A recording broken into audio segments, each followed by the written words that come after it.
A little background on the company profile. Johnson & Johnson started in 1886 with just under 14 workers. However, now it employs over 130,000 people all over nationwide, which is substantial with a company who has been around for so long, and they continue to employ people and produce more jobs for communities that they're around. Right now, it's headquartered in New Brunswick, New Jersey, and has brought great growth to that community and excellent jobs.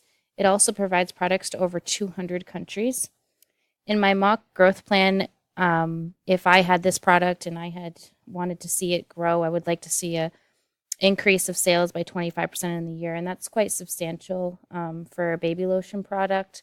But if I was creating a marketing plan like I've tried to do here, I would like to see a 25% growth. Margins and profits will be tracked and marked by that growth, and then reviewed in the next year. And essentially, this is what Johnson and Johnson's already doing. From 2012, it estimated that approximately revenue in $28 billion. This was including diagnostic devices and services, as Johnson and Johnson doesn't just make baby lotion, they make a lot of other products too.